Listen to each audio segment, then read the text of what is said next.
인간의 삶은 가정에서 시작해서 가정으로 끝이 납니다. 근데 이 가정은 결혼을 통해서 이루어집니다. 그렇기 때문에 결혼은 인생의 중요한 갈림길일 수밖에 없습니다. 그런데 이 결혼이 무엇인가를 깊이 연구하고 준비하고 노력하지 않고, 그리고 세상 사람들과 똑같이 그리스도인들도 결혼을 쉽게 결정하고 결혼을 결정하는 그 기준을 세상적인 것에, 감각적인 것에, 그리고 아주 육적인 것에 두고 있기 때문에 우리 그리스도인들마저도 가정이 실패하고 있는 것을 기억해야 됩니다. 낭만은 짧습니다. 그리고 긴 시간 권태와 고통 속에서 서로를 불행하게 하는 그런 결혼 생활을 계속하게 됩니다. 누구나 행복한 결혼을 원하고 행복한 가정을 원합니다. 그런데 어떤 사람이 말한 것과 같이 모든 사람들에게 있어서 결혼은 해도 후회, 안 해도 후회 하는 그런 고통스러운 절망의 과제가 되고 있는 것이 현실입니다. 그래서 지난번에는 어떻게 하면 순결한 사랑을 하느냐 했지만, 그러나 그것 가지고 모자라는 생각이 들어서 여러분들이 어떻게 결혼을 준비해야 되냐, 우리 젊은이들, 저 어린 우리 중학생들까지도 결혼에 대한 분명한 하나님의 그림을 가져야 저들이 실족하지 않을 수 있다는 생각이 들어서 오늘 다시 한번 합니다. 그래서 오늘 이미 예수 없이 결혼한 사람도 그렇다고 그렇기 때문에 우리는 할 수 없다 이렇게 사는 것이 아니라 그 속에서 어떤 결혼을 만들어 가야 되는가, 그 다음에 또 결혼하지 않은 사람들은 어떻게 결혼을 위하여 준비하고 기도하며 어떤 결혼이 되기를 바라봐야 되는가, 이것을 오늘 이 본문 속에서 해답을 얻으시기를 바랍니다. 결혼은 하나님이 만드신 것입니다. 하나님이 남자와 여자를 창조하시고 아담을 이끌어 하와를 이끌어 아담에게 데려가셨습니다. 그러니까 첫 번째 결혼식 주례자가 누구예요? 하나님입니다. 예, 결혼은 하나님이 만드신 것입니다. 그렇기 때문에 하나님의 의도에서 탈선하면 절대로 행복한 결혼이 될 수 없습니다. 하나님의 의도에서 탈선한 결혼이 결코 실패할 수밖에 없습니다. 오늘날 보십시오. 날이 가면 갈수록 아무리 배워도 소용없습니다. 아무리 고상해도 소용없습니다. 점점 가정들이 파괴되고 있지 않습니까? 심지어 제가 이전에 다녔던 어떤 교회는 교회 안에서 결혼한 그런 커플들이 50% 이상이 이혼하고 있다고 들으면서 이것이 과연 오늘 하나님의 교회의 현실입니다. 그래서 정말 성경에서 여러분 행복한 결혼에 대한 해답을 찾아야 되고 하나님이 계획하신 바른 결혼에 대한 결혼관을 찾아야 됩니다. 맨 첫 번째 결혼이 뭡니까? 태초의 결혼이 아담과 하와의 결혼이었습니다. 근데 거기 보면 하나님이 자기 형상 곧 하나님의 형상대로 창조하시되 남자와 여자를 창조하셨다. 그러니까 남자와 여자에게 동일하게 있는 것이 무엇입니까? 하나님의 형상입니다. 그 얘기는 뭐냐면 하나님과 깊은 개인적이고 인격적인 그런 관계를 맺을 수 있는 존재로 지으셨다는 말이에요. 그 얘기는 또다시 말하면 남자와 여자의 관계가 먼저가 아니라 각 사람이 아담은 아담대로 하나님과의 관계가 먼저입니다. 하나님의 형상을 지녔기 때문에 여자도 하나님과의 관계가 먼저입니다. 그러므로 아담과 하와가 행복한 길은, 남녀 간에 행복하게 연합해서 살 수 있는 길은 하나님과의 관계가 바로 되는 전제가 있어야 행복할 수 있습니다. 근데 보십시오. 어떻게 해서 불행해지는가 보세요. 아담과 하와가 어떻게 해서 불행해집니까? 하나님의 명령을 어긴 다음에 서로의 신뢰가 무너집니다. 아담은 하와를 보니까 저 여자가 사단에게 속아가지고 나한테 이 선악과를 갖다 줬어요. 그러니까 하와에 대한 신뢰가 무너집니다. 근데 하와는 또 아담을 보니까 그래서 자기도 먹어놓고 하나님이 누가 먹으라고 했느냐 그랬더니 하나님이 주신 하와가 줘서 먹었나이다. 이렇게 말하는 것을 보면서 서로 책임을 전가하면서 상호 신뢰가 무너지고 서로에게서 수치를 느끼고 서로 비난하는 관계로 전락하는 것을 볼 수 있습니다. 결혼 관계가 파괴되는 이유는 하나님의 말씀을 듣지 않고 자기들 좋은 대로 살기 때문이에요. 그래서 진정한 결혼 생활에 참된 문제는 어디에 있냐면 하나님과의 문제에 있습니다. 여러분, 이걸 기억해야 됩니다. 그러므로 하나님을 모르는 사람과 결혼해서는 그 결혼은 아무리 노력해도 그가 하나님을 알고 온전한 구원을 받고 하나님의 사랑을 알고 하나님의 사랑으로 서로 함께 노력할 수 있을 때까지는 절대로 행복한 결혼이 될 수 없습니다. 각오하셔야 됩니다. 두 번째로 하나님이 이와 같이 하나님 결혼 관계에서 가장 중요한 것은 하나님과의 관계가 최우선순위라는 것입니다. 두 번째로는 하나님이 똑같이 하나님의 형상을 지닌 자를 만드셨는데 남자와 여자를 만드셨다고 말합니다. 그러니까 똑같이 하나님의 형상을 가진 인간이지만 그러나 역할은 다른 것입니다. 성이 다르고 그 성이 다른 것은 역할이 다른 것입니다.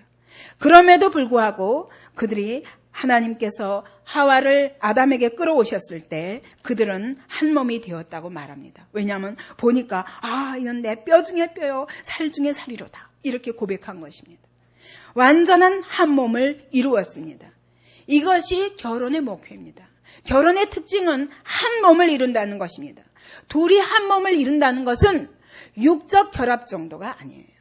모든 것을 함께하는 것을 말합니다. 물질도 함께, 사상도 함께, 감정도 함께, 기쁨과 고뇌도 함께, 소망과 두려움도 함께, 성공과 실패도 함께, 모든 고통을 함께 그렇게 나누면서 우리의 영과 혼과 육이 하나 되어서 하나됨을 체험하는 그것이 바로 한 몸의 연합입니다. 왜냐하면 이 연합이라는 말은 어떤 뜻이냐면 히브리어로 아교플로 딱 붙이다 이런 뜻이에요. 그러니까 남자와 여자를 연합시켰다, 한 몸 되게 하셨다. 그 얘기는 아교플로 딱 붙여가지고 이 두 장의 종이를 아교플로 붙여서 딱 하나가 됐습니다. 찢을 수 있어요? 찢으면 찢는 것만큼 둘 다 찢기는 고통을 맛보게 된다는 것을 의미합니다. 그래서 정말 아담과 하와가 남자와 여자가 하나 되는 것은 완전히 악여풀로 붙인 것처럼 하나 되어서 이 가정이 쪼개질 적에는 피차에게 말할 수 없는 아픔이 따르게 되어 있습니다. 근데 이 부부가 서로 정말 자기 역할이 다를 뿐이요 함께 이와 같이 하나 되어서 결국은 하나님 나라를 세워가는 일에, 그래서 하나님이 남자와 여자를 창조하시고 그 다음에 어떻게 하셨어요? 그들에게 복을 주시며 가라사대 생육하고 번성하고 땅에 충만하고 땅을 정복하고 그리고 다스려라. 결국 그렇게 하나 되게 해서 한 가지 사명을 주셨는데 그게 뭐냐면 이 땅에 하나님의 뜻대로 하나님의 나라를 세우라는 것입니다. 그러므로 가정이야말로 가장 최소 단위의 하나님의 나라입니다. 여러분, 그러면 이런 가정이 찢어지는 것을 하나님 원하시겠습니까? 절대로 원하시지 않죠. 그렇기 때문에 하나님이 이것을 하나님이 짝지어 주신 것을 사람이 나누지 못할지니라.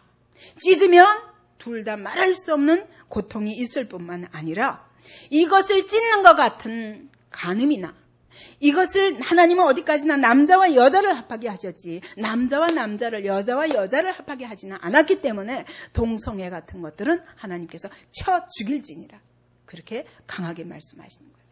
이와 같이 하나님이 남자와 여자를 하나 되게 해서 한 몸을 이루어서 하나님의 나라를 섬기는 일에 하나 되게 하신 것에 대해서 말할 수 없이 축복하시고 그것을 방해하는 모든 것에 대해서는 강하게 심판하시겠다고 말씀하시는 겁니다. 그리고 이렇게 연합을 하되 세 번째로는 서로 협력자와 보완자의 관계로 하나가 되는 것입니다. 하나님이 왜 여자를 지으셨냐, 아담에게 왜 하와를 지으셨냐 하면 사람이 독처하는 것이 좋지 못하니 내가 그를 위하여 돕는 배필을 지으리라 이렇게 말씀하셨습니다. 그러면서 하나님이 아담을 잠재워 놓고 그 아담의 갈빗대 하나를 만들어가지고 빼서 그것 가지고 여자를 만드셨다고 성경엔 되어 있습니다. 그랬더니 아담이 깨어나서 보니까 뭐라고 그래요? 이는 내 뼈 중에 뼈요 살 중에 살이다 이렇게 말했는데 그 뜻은 무슨 뜻이냐면 그녀는 나이면서도 또 내가 아니다. 그런 뜻이에요. 나에게서 나왔지만 내가 아니다. 그거예요. 그러니까 한 부분인데 서로 이게 아담과 하와가 합해지지 않으면 온전한 나가 한 사람이 될 수 없는 그런 뗄 수 없는 한 부분으로서 연합되어 있습니다. 그러나 어디까지나 또 다른 존재인 거예요. 그래서 남자는 여자 없이는 고독하고 미완성의 존재예요. 여자는 남자 없이는 또 절대로 남자와 분리될 수 없는 한 부분으로 하나님께서 그렇게 창조하셨다는 것입니다. 그래서 서로를 위하여 살아야 진짜 온전한 것을 누릴 수 있는 거예요.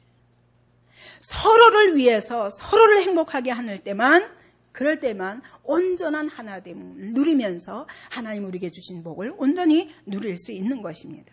그래서 함께 협력하여서 서로를 위해 근데 우리는 보통 결혼하면 어때요? 서로 원하는 게 뭐예요? 나를 섬겨라. 그죠? 나를 섬겨라. 근데 성경은 말씀하시기를 서로를 위해서 살라는 거예요. 그게 자기를 위한 것이라는 것입니다. 그래서 아담에게 남자에게 말씀하시기를 남자들아 어떻게 하라고요? 아내를 사랑하되 어떻게 사랑하라? 자기 몸을 그리스도께서 자기 몸을 우리를 위해 주신 것 같이 그렇게 사랑하라고 말씀하십니다. 그래서 결혼은 서로를 위해서 사는 것이 되어야 되는데 근데 서로 나를 섬겨달라고 하기 때문에 불행이 오는 것입니다. 근데 이것이 하나님의 사랑으로 만족되지 않고는 이게 이루어질 수가 없어요. 나를 섬겨달라, 나의 필요를 섬겨달라는 것 때문에 결국은 가정이 찢어지고 갈라지고 고통이 오고 실망이 옵니다. 우리가 행복한 결혼 생활에 대해서 오해를 갖고 있는데 첫째는 제가 이런 전도지를 많이 보았습니다. 여기 이 동네 와서도 봤는데 전도지 앞장에다가 뭐라고 썼냐면 행복한 남편의 사랑받는 아내의 10가지 조건, 아내의 존경을 받는 남편의 10가지 행동 원칙 해가지고 1모, 2모 이게 전도지예요. 제가 그걸 보고 참 답답했습니다. 하나님의 교회가 전할 복음이 이거밖에 없는가 라는 생각을 했습니다. 근데 여기에 문제가 뭐냐면 여러분 행동을 고쳐서 10가지 행동만 하면 행복해질 수 있다면 얼마나 좋겠어요. 이건 인간에 대해서 잘못 알고 있는 것입니다. 우리는 행동을 바꿔도 절대로 행복할 수 없습니다. 왜냐하면 죄의 문제는 행동의 문제가 아닙니다. 마음의 문제입니다. 바로 인간에게 왜 결혼까지도 우리에게 고통이 될 수 밖에 없는가? 하나님은 이와 같이 하나 되어서 서로 섬기면서 아름다운 행복을 누리며 하나님 앞에서 복을 받으라고 주셨는데 왜 이것이 우리에게 고통이 될 수밖에 없었냐면은 행동 때문이 아니에요. 우리의 죄 때문입니다. 이 죄의 문제는 행동의 문제가 아니라 인간 본성의 문제예요. 본성의 문제. 인간 본성의 문제라는 것은 마음과 생각과 우리의 인생의 목표와 감정과 모든 우리의 전 존재의 모든 영역이 다 부패했기 때문에 생각하고 마음 먹고 행동하는 모든 것들이 결국은 철저히 이기적이고 자기중심적이라는 것입니다. 그래서 이런 행동을 고쳐서 행복한 부부가 될 수 있다고 착각하면 큰일입니다. 근데 오늘날 하나님의 교회 안에 이런 세미나가 많아요. 부부 세미나에서. 근데 가서 보면 정말 죄를 해결해서 어찌하면 그리스도 앞에서 하나 되어서 정말 내가 먼저 나를 죽이고 그리스도로 내가 변화되어서 그리스도께서 내 안에 사시도록 해서 그래서 하나 되느냐를 추구하기보다 어떻게 하면은 심리적으로 그리고 상담학적으로 서로를 더 행복하게 해줄 수 있을까? 그래서 뭐 예를 들면 늘 사랑한다고 고백을 많이 해라 라든가 뭐 어떻게 아내는 어떻게 아름다운 잠옷을 늘 입고 제가 가봐서 알아요. 남편은 어떻게 아내를 섬기고 이런 행동들을 가르쳐 주는데 그것 가지고 행복해지면 얼마나 좋겠습니까? 그런 문제가 아닙니다. 이것은 죄의 문제에 대해서 오해하고 있기 때문입니다. 여러분, 죄인과 죄인이 만나서 절대로 행복할 수 없습니다. 우리의 행동을 고쳐도 안 됩니다. 뭘 고쳐야만 됩니까? 근본적으로 이 죄의 본성을 거치기 전에는 안 되는 거예요. 그래서 예수를 믿지 않고는 행복한 가정을 절대로 이룰 수 없습니다. 죄를 어떻게 해결합니까? 죄를 해결할 길이 없어요. 어디 가도 죄가 해결되는 종교는 없습니다. 다만 예수를 믿음으로 말미암아 내가 죄인인 걸 깨닫고 내 죄를 그리스도께 내어놓고 그분으로 말미암아 죄사함 얻고 이제는 내가 아니라 죄에 나는 죽고 그리스도께서 내 안에 사실 때 그때 점점 성화되어 가면서 날 서로를 향해서 서로를 자기를 죽이는 거예요. 상대방을 죽여서 내가 행복하려고 하면 절대로 행복할 수 없죠. 근데 그리스도인만이 나를 죽여서 상대방을 행복하게 하고자 하는 결론을 가질 수 있는 거예요. 그렇기 때문에 결혼이 절대로 예수를 믿어서 죄의 문제가 해결되고 날마다 자기를 쳐서 복종시켜서 성화되어 간다는 목표를 가지지 않은 사람은 절대로 행복한 가정을 이룰 수 없습니다. 여러분 청년들 분명히 명심하시기 바랍니다. 서로 자기를 섬기라고 하기 때문에 서로 기대합니다. 서로 상대방에게 요구하는 거예요. 여러분 머릿속에 뭐가 있어요? 어떤 여자 그러면 아름답고 상냥하고 내가 뭐든지 해달라 그러면 잘해주고 음식 잘하고 뭐 이러고 아마 조건을 내세울 거예요. 여자들은 어떤 남자 멋있고 나를 굉장히 사랑해주고 어떤 사람이 최근에 너무너무 가정에 이제까지 살아온 많은 시간 동안 그 남편과의 생활에 대해서 회의를 느끼면서 와서 고백하는 말이 나는 정말 사람은 변할 수 있을 줄 알았다. 근데 안 변하더라. 그러면서 이제 보니까 한 번도 사랑한 적이 없었다. 그러면서 고통스러워하는 고백을 들었습니다. 여러분 이와 같이 철저히 자기 중심 안에서 서로 기대하기 때문에 그러면서 결혼 초에 내가 왜 이 사람과 결혼했는가 보니까 몇 달 동안 축 차고 따라다니면서 얼마나 잘하는지 이 정도로 나를 사랑하는 남자라면 내가 내 인생을 맡겨도 되지 않을까 그랬는데 결혼과 함께 싹 태도가 변하더라. 그건 남자나 여자나 동일합니다. 그래서 이제까지 실망하고 산다고 고백하게 되는 거예요.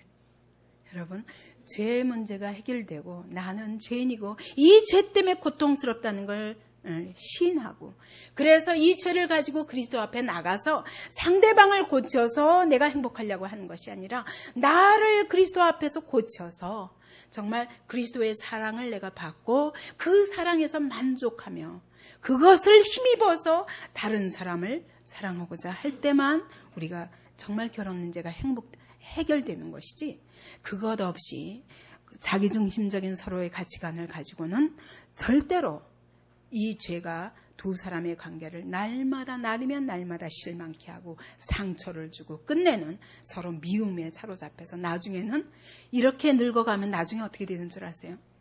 쳐다보기도 싫어요. 그러면 어떻게 돼요? 그래서 요즘은 그러잖아요. 나이가 60, 70 넘어가지고 이혼하는 할아버지 할머니들이 많다고. 왜냐하면 이제까지의 그냥 이래서 참고 저래서 참았는데 그때가 되면 더 이상 보기 싫은 거야. 아무것도 서로에게서 취할 것이 없거든요. 죄의 문제가 해결되기 전에는 결단코 가정이 행복할 수 없습니다. 두 번째, 우리가 또 오해하고 있는 것이 뭐냐면 내 기분을 좋게 해주는 사람을 찾습니다. 내 감정이 만족하면 내가 하고자 하는 일을 할 수 있으면 그러면 저 상대를 통해서 내가 하고자 하는 일이 잘 될 수 있다면 결혼 대상이 될 수 있다고 생각합니다. 그래서 철저히 결혼까지도 자기 만족, 자기 쾌락 거기다가 중심을 두고 있으면 반드시 실패할 수밖에 없습니다. 왜냐하면 사실은 나는 이게 내가 잘 되는 길 같았어요. 그죠? 예를 들면 돈 많은 남자를 만나면 내가 행복할 줄 알았어요. 근데 그게 바로 불행의 씨앗이라는 것은 살아봐야 알거든. 그러면서 나는 이게 잘 되는 길인 줄 알고 선택했는데 나중에 보니까 그것이 사망의 길이더라고요. 나는 예쁜 여자하고 결혼하면 행복할 줄 알았어요. 근데 그것이 바로 불행의 씨앗이라는 걸 알게 되는 거예요. 그때는 이미 늦은 것입니다. 이와 같이 자기 감정을 만족하게 하고 자기는 이것이 최선이라고 믿었던 그것이 나에게 나중에 사망이 될 수 있다는 거예요. 여러분, 우리는 내가 어떻게 하는 것이 잘 되는 것인지 내가 모릅니다. 늘 이런 얘기를 잘하죠. 우리 젊은이들한테 얘기하면 하나님이 준비하셨다 이렇게 이야기하면 뭐냐면, 난 하나님이 좋아하는 사람은 난 싫어요. 하나님, 내가 왜 하나님이 좋아하시나? 그럼 하나님이 결혼하시지? 엄마가 좋아하는 사람이 엄마가 결혼하시지? 여러분, 그렇습니까? 그 얘기가 아니에요. 하나님이 주신 짝은 내가 무엇이 가장 필요한지 그분이 너무 잘 아시기 때문에 하나님만 좋고 나는 싫은 그런 상대를 골라주시는 것이 아니라, 내가 어떻게 하는 것이 가장 잘 되는 길인지를 잘 아시는 하나님께서 골라서 나를 위해 주신다는 거예요. 그것을 믿어야 되는데, 그것을 믿지 못하면 자기 감정의 만족에다가 모든 기준을 두면 반드시 이것이 우리에게 사망이 되어버린다는 거예요. 그래서 결국은 우리 감정은 내가 사람이 보기에는 바르나 필경은 사망의 길이라고 했습니다. 나는 내게 무엇이 가장 좋은 길인지 모릅니다. 그렇기 때문에 내가 만족하는 것을 기준으로 삼았다가 속히 며칠도 안 가서 실패하고, 이게 아니었구나라는 걸 알게 됩니다. 세 번째로 또 행복한 결혼에 대해서 잘못 알고 있는 게 뭐냐면, 인간의 필요를 가장 강조해서 나는 너에게, 너는 나에게 서로 행복하게 해줄 수 있는 사람, 그래서 서로의 필요를 채워주고 서로를 만족해 할 수 있는 사람이면 되겠다 이렇게 생각합니다. 다시 말하면 사람을 행복하게 하면 행복한 결혼이 될 것이다. 예를 들면 남편은 어떻게 하면 이 아내를 행복하게 할까? 그러면 이 아내가 행복해질 것이다. 이 여자는 돈을 많이 갖다 주면 아마 행복할 것이다. 그래서 열심히 나가서 돈만 벌어옵니다. 그래서 얼굴도 볼 시간이 없습니다. 그러면 그 여자가 행복할까요? 아닌 거예요. 이 아내는 이 남편을 행복하게 해주기 위해서 자기 방법대로 생각합니다. 맛있는 거 먹여주고 깨끗이 쓸고 날마다 일합니다. 여기 닦고 저기 닦고 맛있는 거 만들고 그러느라고 남편 옆에 있을 시간이 없습니다. 그러면 남편은 뭐라 그래요? 다 싫으니까 여기 와서 제발 옆에 좀 앉아나 있으라고. 이와 같이 사람을 행복하게 하는 것은 서로 다른 결과를 가져올 수 있습니다. 왜냐하면 각자가 다 자기중심적이거든요. 근데 성경에서 사람을 만족하게 하는 것은 얼마 못 갑니다. 왜냐하면 사람의 기준도 바뀌고, 그리고 각각 자기중심이기 때문에 저 사람이 이렇게 하면 행복할 줄 알았는데 절대로 행복하지 않은 거예요. 저 사람은 내가 이렇게 하면 행복할 줄 알았는데 절대로 행복하지 않은 거예요. 거기다 기준을 두면 둘 다 실패할 수밖에 없습니다. 그러면 뭘 어떻게 해야 됩니까? 어떻게 해야 됩니까? 성경은 말씀하시기를 사람의 만족을 취하려 하지 말고 하나님 그분을 기쁘시게 하라는 거예요. 너희가 하나님께 순종하라는 거예요. 그럴 때 하나님께서 너희 남편도 기쁘게, 너희 아내도 기쁘게, 그래서 결국은 둘이 하나님 안에서 하나 되게 하시겠다는 것입니다. 성경에 말씀하시는 것은 철저히 하나님께 순종할 때 인간이 행복할 수 있다. 하나님이 말씀을 주시면서 뭐라고 하십니까? 너희가 이 계명을 지키면 살리라 말씀하시거든요. 하나님의 말씀대로 순종하는 게 살 길이라고 말씀하시는데 우리는 아닌 거예요. 내 만족을 구하면 그게 살 길 같습니다. 근데 우리가 성경에 하나님의 말씀에 순종하기보다 서로의 자기의 인간의 만족을 위해서, 예를 들면 두 신혼부부가 막 결혼 초에는 너무 좋습니다. 막 이 사람 없으면 못 살 것 같고 막. 그런데 며칠 지나 보세요. 이제 하나부터 열까지 서로 자기중심적이기 때문에 문제가 오기 시작합니다. 서로 자기의 필요를 만족해 주기를 기대합니다. 근데 그 기대가 조금 어긋나면 어때요? 금방 실망하고, 금방 분이 나고, 상처를 받고, 이런 것들이 쌓이면 나중에는 서로 방어벽을 쌓고, 왜냐하면 내가 또 요구했다 거절당할까 봐 서로 마음을 닫고, 이러면서 불행의 결혼 생활이 시작되는 것입니다. 사람을 행복하게 하는 것은 끝이 없습니다. 왜냐하면 욕망도 끝이 없으니까. 처음에 하나 잘해주면 그 다음엔 2개를 요구합니다. 2개 잘해주면 3개를 요구합니다. 이 끝이 없는 것을 서로 만족시킬 수 없습니다. 그렇기 때문에 사람에게 중심을 두면 언제나 망하게 되어 있습니다. 그리고 자기의 만족을 추구하고 있는 한 자기 뒤에 누가 있습니까? 자기 뒤에 마귀가 있어서 끊임없이 우리를 감사하지 못하게 하고 끊임없이 자기 만족의 그 도구로 상대방을 이용하기를 원하기 때문에 결국은 끝이 오게 되어 있습니다.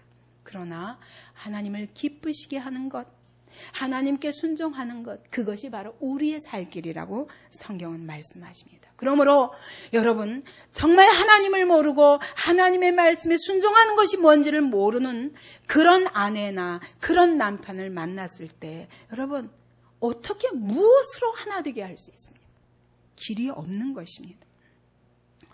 두 사람의 죄인이 함께 모여서 아까 말한 악교풀로 붙인 것 같은 하나를 이루어야 되는데, 그것이 결혼인데, 그럴 때 여러분, 영과 혼과 육이 하나 되지 않고 몸만 하나 돼야 우리 마음에 공허가 쌓입니다. 정신적으로 하나 될 수 없는 사람이 한 집에 살아야 피차 고통입니다. 안 그렇습니까? 영적으로 같은 주인을 섬기지 않는데 저 사람은 마귀를 섬기고 나는 하나님을 섬기는데 행복할 수 있을 것 같아요? 몸이 같이 산다고 행복할 수 있을 것 같습니까? 절대로 아닙니다. 그렇기 때문에 우리는 하나님의 말씀대로 살 때 그때 하나님의 말씀에는 반드시 약속이 있습니다. 그 약속이 그대로 이루어집니다. 그것 때문에 우리는 상대가 믿음이 부족하다 할지라도 내가 온전히 하나님의 말씀에 순종하는 것을 통해서 하나님의 영광을 목격하게 될 것입니다. 그러면 상대방도 하나님의 영광을 목격하고 하나님 앞에 엎드릴 것입니다. 그러면 그도 하나님 안에 들어와서 그 다음에 하나님 안에서야 둘이 하나가 될 수 있는 거예요. 그래서 하나님께 순종하는 것만이 서로의 행복을 위한 것이지, 처음에는 막 난리가 날 수 있어요. 전쟁은 불가피해요. 믿음의 분량도 다르고 하니까. 그러나 이것이 하나님으로 결론이 나야 서로 하나가 될 수 있지. 서로를 만족해 하려고 했는데 끝은 둘 다 자빠지는 것입니다. 그러므로 여러분, 우리의 행동을 고치거나 우리의 감정, 자기를 만족시키거나 그 다음에 서로의 필요를 채워주는 것 가지고는 절대로 행복한 가정을 이룰 수 없다는 걸 기억해야 될 것입니다. 그러면 어떻게 해서 결혼의 목표인 완전한 연합을 이룰 수 있는가를 생각해 보십시다. 여러분, 이런 죄인들이 철저히 이기적이고 철저히 자기중심적이고 아직도 죄의 문제가 해결되지 않은 이 죄인들이 만나가지고 어떻게 하면 하나가 되어서 살 수 있는가? 그것에 대해서 오늘 에베소서 5장은 이렇게 말씀하는 것입니다. 21절에 보면 그리스도를 경외함으로 피차 복종하라 말씀합니다. 이게 무슨 말이냐면, 모든 사람은 여러분, 상대방에게 내가 최고의 사랑을 받고 있다는 확신을 갖고 싶습니다. 그리고 상대방에게 있어서 내가 아주 중요한 인물이라는 확신을 받고 있습니다. 이래야 행복감을 느껴요. 그죠? 남자는 남자대로 아내가 정말 사랑을 나에게 쏟고 나를 최고로 중요한 사람으로 그렇게 대해주기를 원합니다. 또 아내는 아내대로 남편이 아내를 최고로 사랑하고 이 세상에서 둘도 없는 가장 중요한 존귀한 사람으로 알아줄 때 서로가 행복한 것입니다. 그런데 여러분, 그게 됩니까? 서로 뭐라 그래요? 내가 그런 사람인 거 좀 확인해줘. 그런가 안 그런가 의심하고 보기 시작하면 하나부터 열까지 마음에 안 들어요. 그죠? 근데 그렇게는 해결이 안 되기 때문에 우리는 어디서 해결을 찾아야 되냐면, 여러분, 그리스도께서 나를 어떻게 사랑하셨는가 기억하십시오. 인간은 결단코 완전히 다른 사람을 사랑할 수 없습니다. 다 모자란 사람들이기 때문에 나를 먼저 사랑해달라는 거예요. 나를 먼저 섬겨달라는 거예요. 그런데 그리스도는 자기의 몸과 물과 피를 다 쏟기까지 나를 완전하게 사랑하신 사랑의 주님입니다. 여러분, 이 사랑을 만나기 전에는 어떤 인간도 마음의 평안을 가질 수가 없어요. 그렇지 않지 않습니까? 여러분, 아무리 남편이 사랑하고 아내가 사랑한다고 해도 다 불만족이 있어요. 왜? 다 불완전한 인간이기 때문에. 근데 우리 주님이 이 세상에 둘도 없이 나를 사랑하셔서 나를 위하여 십자가에 당신의 모든 생명을 다 희생하셨습니다. 이 사랑을 어디서 보았습니까? 십자가에서 보았습니다. 이것이 우리의 출발입니다. 이것이 우리의 참 만족의 출발입니다. 그리고 그리스도께서 나를 중요히 여기시는데 얼마나 중요히 여기시냐? 하나님 나라에 있어서 절대로 없어서는 안 될, 비록 발의 역할을 한다 할지라도, 발가락의 역할을 한다 할지라도 발가락 하나 없으면 안 되는 것처럼 하나님의 교회 안에서 아주 중요한 한 부분을 맡게 하시면서 하나님의 나라를 위해서 귀한 도구로 구별하시고 이렇게 만들어 가시고 써 가시는 것입니다. 여러분, 그래서 인간의 참 만족은 결혼 생활, 여러분 우리 청년들 기대하지 마세요. 상대방에게서 어떤 멋있는 공주가 나타나서 아니면 멋있는 왕자가 나타나서 나를 백설공주처럼 사랑해 주랴 기대하지 마십시오. 아예 기대하지 마십시오. 다만 절대로 기대할 수 없었던 그 사랑을 그리스도 안에서 발견하세요. 주님이 나를 위해서 어떻게 죽기까지 사랑하셨는가. 저는 이걸 깨닫고 너무 놀랐어요. 아니, 나 같은 사람을 위해서 그분이 죽으시다니. 나 같은 사람이 이렇게 보잘것없는 사람을 사랑하시되 물과 피를 쏟기까지 사랑하셨다니. 아니, 그분이 내가 이렇게 하나님도 모르고 막 방황하고 하나님이 어디 있어 그러고 다니는 나에게 왜 찾아오셔서 개인적으로 인격적으로 찾아오셔서 내게 그의 사랑을 나타내셨는 것. 너무너무 깜짝 놀랐어요. 세상에 어떤 남자를, 어떤 왕자를 만난 것보다, 세상에 어떤 공주를 만난 것보다 이보다 더 행복할 수 있겠어요. 왜? 이것은 더 보탤 것이 없는 완전한 사랑이기 때문입니다. 여러분, 이 사랑을 느낀 사람만이 행복한 가정을 시작할 수 있습니다. 왜냐하면 상대방에게 기대하지 않아야 불만이 없어요. 상대방이 안 해도 할 수 없지. 죄인이니까 안 될 거야. 그러나 나를 위해서 모든 것을 다 쏟으신, 물과 피를 쏟으신 그 그리스도께서 나를 사랑하시기 때문에 그 사랑 안에서 내가 안정감을 얻어요. 그러니까 아무리 남편과 아내로부터 만족이 없다 해도 변함없는 만족이 그리스도 안에서 있는 거예요. 세상에 누가 나를 그렇게 중요시 여겨요. 여러분, 우리가 학교 가면은 내가 어떻게 하든 1등해서 선생님이 나만 쳐다보았으면 좋겠고, 교회 가면 여러분 어떻게 하면 목사님이 내 얼굴만 좀 쳐다봤으면 좋겠고, 여러분 또 세상에 나가서도 사회적으로도 내가 없으면 안 될 사람이 되기를 모든 사람이 원합니다. 그런데 암만 그래도 그것들은 다 끝이 있어요. 그러나 그리스도는 영원히, 언제까지? 천국 가는 그날까지 나를 중요시 여기는데 둘도 없어요. 어느 날 제가 처음 예수 믿고 나서 기도하다가 너무너무 감격했어요. 왜냐하면은 하나님이 얼마나 사랑하시면 내가 엄마 뱃속에 있을 때 비록 못생긴 얼굴이라 할지라도 엄마 뱃속에 있을 때 하나님이 이렇게 나를 지으셨구나. 여러분, 자기 얼굴에 만족하는 사람이 있어요? 없잖아요. 그죠? 그런데 제가 생각하니까 세상에 60억이면 60억 중에 단 한 사람도 똑같은 사람이 없더라고요. 세상에 나 같은 얼굴을 어디 가서 찾아? 잘생겼든 못생겼든 이 얼굴은 하나밖에 없는 얼굴이더라고요. 주님이 작품이야. 다른 데서 발견할 수 없는 각각의 독특한 그런 개성과 각 사람에게 누구도 흉내낼 수 없는 귀한 장점들을 가지고 만드셨다고. 그게 얼굴만 아니라 성품, 모든 기질과 능력과 이 모든 것들을 하나님이 뱃속에서부터 간섭하셔서 주신 거예요. 그때 제가 얼마나 놀라면서 그렇구나. 주님이 날 이렇게 사랑하셨구나. 내가 엄마 뱃속에서 캄캄하게 10달 동안 있는 동안에 우리 하나님은 나를 이렇게 지으셨구나.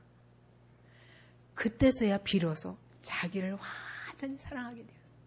왜? 나 같은 인간은 60억을 다 찾아다녀도 똑같은 사람 하나도 없거든.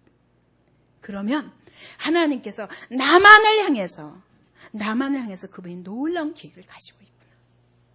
이 중요감을 깨닫고 나니까 세상에 나같이 중요한 사람이 없는 거예요. 근데 그게 모든 사람이. 제가 그걸 깨닫고 나니까 제가 아무리 부족하고 지금은 저렇게 쓸데없어 보이고 있으나마나 한 사람같이 보인다 할지라도 제가 하나님 앞에서는 두려운 거예요. 왜? 그 사람도 지금 쓸모없어 보이지만 하나님 앞에는 둘도 없는 하나라고요.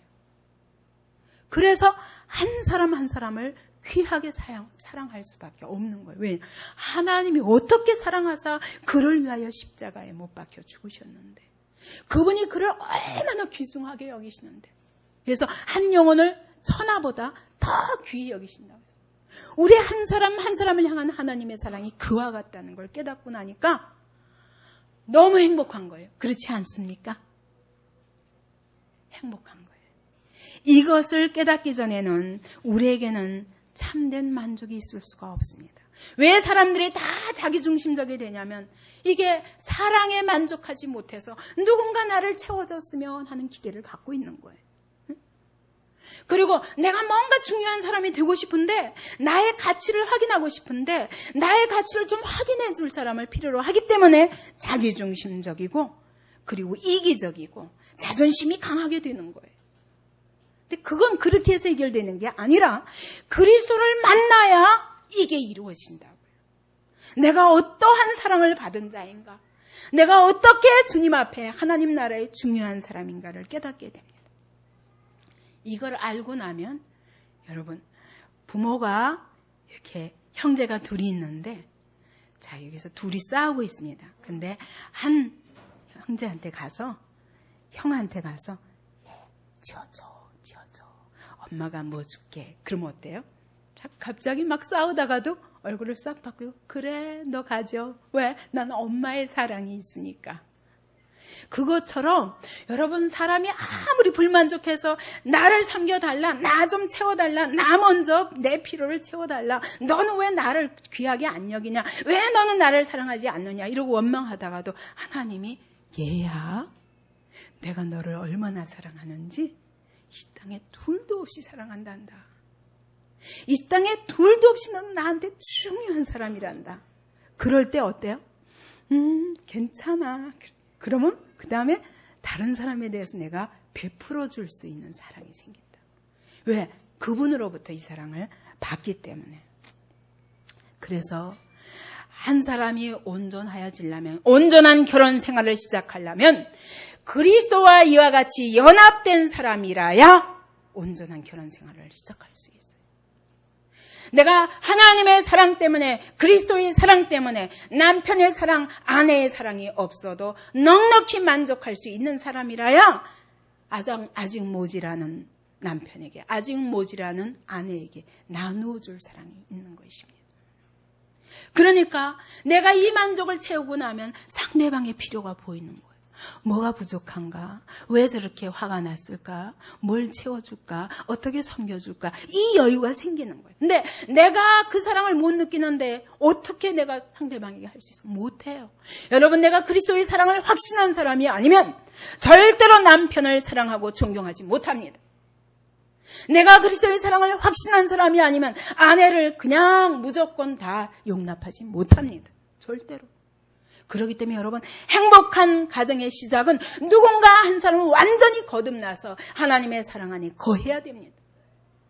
그 사랑으로 말미암아 상대방이 필요 없을 만큼 하나님으로 말미암아 만족해야 됩니다. 여러분, 사람이 듣기에는 그렇죠. 내가 없어도 존재하는 신부, 내가 없어도 전혀 부족함이 없는 남편, 이건 결혼이 행복하지 않겠다. 여러분, 그거는 속는 것입니다. 그래야 옆에 사람이 보이기 시작합니다. 그래서 서로 나를, 그 사람을 통해서 만족을 얻으려고 막 매달리다 보면 서로에게 불편하고 서로에게 고통을 주는 거예요. 사랑하기 때문에 막 달라고 하는 건데 상대방은 막 너무너무 괴로운 거예요, 그것이. 그래서 다툼이 생기는 것입니다. 그래서 여러분, 그리스도 안에서 온전한 사랑을 먼저 이루기를 바랍니다. 이미 결혼하셨습니까? 그런데 상대방에게 완전한 만족을 못 느낍니까? 그러면 여러분, 그리스도로부터 완전한 사랑을 누리십시오. 그리스도께 당신이 어떻게 둘도 없는 가치 있는 존재인가를 깨달으십시오. 그래야 내가 먼저 만족하고 상대방을 위해서 뭔가 해줄 수 있습니다. 그러므로 진정한 행복한 부부의 연합은 무엇으로부터 시작되느냐? 서로 상대방에게 기대하지 아니하고 오직 주님만 바라볼 수 있는 사람이라야 됩니다. 제가 전에 저희 아들한테도 한 얘기가 있었지만 제가 그랬어요. 만약 너희가 이 다음에 결혼할 상대를 만났을 때 이 사람이 정말 나의 진짜 행복한 반려가 될 수 있는 사람인가 아닌가를 뭘 보고 알 수 있냐? 이렇게 해봐라 한번. 신혼 전에, 그러니까 결혼하기 전에 하나님과 나를 누구를 더 사랑하느냐? 그러면 하나님을 사랑하고 정말 두 사람 중에 선택하라 그러면 하나님을 선택하고 이것이 그렇게 중요하지 않은 그런 사랑으로 하나님을 사랑하고 하나님과 하나 된 사람, 그것이 그래서 오직 주님으로부터 내게서 다른 만족을 원하는 게 아니라 그분으로부터 만족을 얻고 그분으로 인하여 행복한 사람, 그런 사람이 비로소 서로에게 진정한 그런 사랑을 줄 수 있는 그런 관계다. 그런데 그것마저도 철저히 이기적인 그런 방법으로 주님을 사랑한다고 자각하면 문제지만, 그러나 철저히 주님으로부터 만족을 얻고 그분과의 인격적 교제를 통해서 그분의 사랑 안에 거하는 자라야 거기서부터 진정한 아름다운 가정, 아름다운 부부의 연합을 이룰 수 있는 기초가 됩니다. 우리 인간은 타락할 때부터, 타락한 이후부터 우리 속에는 자기 기만이 있습니다. 그래서 늘 자기 자신을 착하고 좋은 사람으로 표현할 적에는 그거는 이렇게 취하고, 그 다음에 자기 안에 있는 더럽고 추한 것들이 나오면 그런 것들을 극구 부인하거나 위장을 합니다. 이런 자기 기만이 우리 속에 있습니다. 근데 이것을 깨트릴 수 있는 것은 오직 성령의 역사밖에 없습니다. 그러므로 철저히 자기 가슴을 찢으며 하나님의 성령께 굴복하여서 자기의 죄를 시인하고 자기의 수치스러운 모습을 다 열어놓을 수 있는 그런 상대라야 됩니다. 그래서 성령 안에서 하나 되지 않고는 일이 불가능합니다. 상대방의 허물에 대해서 화나고 못 견디면 서로 또 열 수 없고, 그래서 서로 폐쇄적입니다. 서로를 속이면서 삽니다. 이런 관계가 어떻게 행복할 수 있겠습니까? 그러나 나의 나된 모습을 그냥 있는 그대로 성령 앞에 열어놓고, 그리고 부부간에도 서로 열어놓고, 그리고 회개하고, 우리가 다 불완전한 죄인입니다. 회개하고 용서받고 용서하고 다시 용납하고 이러면서 세워가는 것이 진정한 행복한 그런 가정입니다. 그래서 이렇게 되면 이제는 자기의 필요가 아니라 이제 자기에 막 집착해서 자기 중심적인 집착에서 벗어납니다. 이제 나를 섬겨달라, 나를 사랑하느냐 안 하느냐 계속 확인하고 싶어하는 이런 집착들을 다 내려놓고 이제 주님의 내게 베풀어 주시는 그 은혜와 사랑 안에서 상대방에 대해서 섬기기로 결단합니다. 그때는 불만족스러워도 그리고 실망스러워도 또 참습니다. 왜? 주님이 끊임없이 내게 부어주시니까. 그래서 주님께 받은 것이 있기 때문에 다른 사람에게 줄 것이 있는 것입니다. 그렇게 할 때 비로소 서로를 섬기면서, 그럼에도 불구하고 왜 부부간에 사람인데 서로 갈망이 없겠어요? 그죠? 나도 받고 싶다 하는 갈망이 누구에나 있습니다. 그러나 그 갈망 자체가 목표가 되다 보면 분이 나고 상처를 받게 됩니다. 그게 목표가 아니라 목표는 섬김이요. 그런데 덤으로 또 하나님께서 그렇게 만족할 만한 그런 사랑을 받게 하신다면 더 좋은 것이 어디 있겠습니까? 그래서 부부간에 이 정신적으로 하나가 되려면, 영적으로 하나 되는 것은 그리스도 안에서 하나 되는 것이요, 정신적으로 하나 되는 것은 우리가 서로 자기의 모든 그런 연약함과 이것을 다 열어놓고 서로 수용하고 통할 수 있어요. 그러니까 거짓이 없어야 된다는 거예요. 기만이 없어야 된다는 거예요. 서로 속이기 시작하면 이 상호 신뢰가 무너지고, 그 신뢰가 무너지고 나면 절대로 하나가 될 수 없습니다. 그래서 그 중산층을 주부들을 상대로 설문조사를 했더니 다시 태어나면 당신은 지금 남편과 다시 결혼하기를 원하십니까? 그랬더니 70% 이상이 아니다. 그런데 그 이유가 뭐냐? 의사소통이 안 되는 게 최고의 문제라는 거예요. 그래서 여러분, 진짜 부부가 한 몸으로 연합하려면 그리스도 안에서 그리스도만 바라보는 데서 한 가지 되어야 하는 것과 같이 또 서로를 향해서는 의사소통을 솔직하고 있는 그대로 다 열어놓을 수 있는, 그리고 서로를 있는 그대로 수용해 줄 수 있는 그것이 필요합니다. 그리고 영적인 연합에다가 정신적으로 연합하고 그 다음에 육적인 연합을 가질 때 이것이 진정한 하나가 되는 거예요. 그러니까 이 성이라는 건 정말 호기심이나 그런 더러운 욕망이나 육적 본능이나 쾌락 그 자체가 목적이 아니라 영적으로 하나 되고 정신적으로 하나 된 것에 대한 감사와 기쁨의 표현으로 성까지 주신 거예요. 몸까지 하나 될 때 이 몸이 하나됨을 통해서 서로의 하나됨을 완전히 만끽하게 하시는, 그래서 이 성욕은 오히려 하나님의 선물입니다. 근데 우리가 이 주신 하나님의 선물을 뭘로 씁니까? 더러운 욕망에다 쓰고 있는 것입니다. 그것은 하나님과의 관계가 무너졌기 때문에 그런 거예요. 그래서 우리가 이 부부가 하나 되는 이런 그런 육적인 연합도 하나님이 우리에게 주신 선물입니다. 어떤 자가 진정한 그런 성적 쾌락과 하나님이 주신 그 선물을 기쁨으로 누릴 수 있냐면, 영적으로 하나 되고 육적으로 정신적으로 하나 된 자가 함께 몸까지 하나 될 때 진정한 하나됨을 누리면서 서로 끊을 수 없는 끈으로 연결되어 있다는 걸 알고, 그렇게 할 때 완전한 하나가 되어서 뭘 바라봅니까?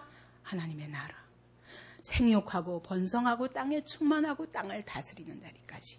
그래서 그 두 연합된 한 몸을 통해서 함께 뭘 섬기는 겁니까? 하나님의 나라를 섬기는 것이 바로 하나님의 결혼에 대한 계획입니다. 그러면 왜 이렇게 하십니까? 왜 부부관계를 통해서 이렇게 하십니까? 결론은 그것입니다. 하나님은 결혼에 대해서 오늘 에베소서 5장이 말씀하신 대로 결국 그리스도와 교회의 관계로, 다시 말하면 하나님과 우리와의 관계로 표현하십니다. 또 다른 말로 하면 결혼은 바로 천국에서 하나님과 우리가 이룰 그 관계의 지상의 그림입니다. 그래서 이 땅에서 남편과 아내의 하나됨을 통해서 하나님과 우리가 하나 되는 것을 연습하는 거라고 볼 수 있어요. 연습하는 거예요. 아, 이것이 하나님이 나를 사랑하는 사랑이구나. 서로 사랑하면서. 아, 이것이 하나님이 나를 받으심이구나. 그리스도와 내가 하나 된 것이 이런 것이구나. 그리스도께서 나를 위하여 죽기까지 사랑하신 이 사랑이 바로 이런 사랑이구나. 우리가 그 사랑 때문에 그리스도께 온전히 복종하는 것이 바로 이 아내가 남편에게 복종하는 이런 복종이구나. 이래가면서 하나님과 우리와의 관계를 여기서부터 연습하는 게 가정입니다. 결혼입니다. 이것이 하나님이 우리에게 결혼을 주시는 목표입니다. 우리는 이것을 내 육적인 만족이나 세상적인 쾌락에다가 목적을 두기 때문에 결혼들이 실패하는 것입니다. 여러분, 하나님은 이 가정을 왜 주셨느냐? 이 땅에서 하나님 나라에 가서 하나님과 내가 어떻게 함께 동행하며 사는가를 여기서 가정을 통해서 훈련시키기를 원하십니다. 그러므로 부부관계가 온전치 못한 사람이 절대로 그리스도의 관계가 온전할 수가 없습니다. 결론을 맺습니다. 사람은 믿음의 대상이 아니라 서로 섬기기 위한 대상입니다. 사랑은 하나님께로부터만 공급받을 수 있습니다. 하나님께 이 사랑이 채워진 사람만이 서로를 섬길 수 있습니다. 하나님은 남편을 그리스도의 위치에 두셨고 아내를 교회의 위치에 두셨습니다. 그렇기 때문에 각자 자기의 위치를 지켜야 합니다. 저는 제가 이때까지 그렇게 목사 되기를 늘 거절했던 이유 중에 하나가, 하나님, 목사를 시키시면 남편을 시키셔야죠. 이 위치가 바뀌면 얼마나 괴로운지 주님 아시잖아요. 그것이 저의 마지막까지의 저의 고통이었습니다. 그러나 하나님께서 이렇게 두셨어도 그래도 하나님께서 분명히 부부와의 관계는 제가 교회 안에서의 관계와 가정에서의 관계는 전혀 다른 것입니다. 그래서 남편은 남편의 위치에, 아내는 아내의 위치에 설 때, 그래서 아내는 남편에게 때로는 합당치 않아도 순종함으로 그리스도께 복종하듯 그 가정이 그리스도께 드려지기 위해서는 그렇게 자기 위치를 지키는 것이 서로가 자기 역할을 잘 할 수 있도록 돕는 길입니다. 그래서 남편은 그리스도께서 교회를 사랑하시되 자기를 주심같이 그런 사랑으로 아내를 사랑하고, 그 다음에 아내는 남편에게 복종하되 그리스도께 복종하듯, 어떤 자라도 도를 믿지 않는 자라도 그리스도께 복종하듯 복종함으로 서로 영광스러운 신부로, 그리고 정말 영광스러운 그리스도의 그 영광, 그것을 드러내면서 가정 안에서 그리스도를 드러내고 교회를 드러내며 하나님이 우리 가정 안에서 어떻게 일하시는가를 드러내고 증거하라는 것이 하나님이 교회를 주신, 가정을 주신, 그리고 결혼을 허락하신 목적입니다. KBS의 방송에서 몇 년 전에 이런 게 났습니다. 그 아내를 구타하는 사람의 20%가 의처증과 같은 정신장애자랍니다.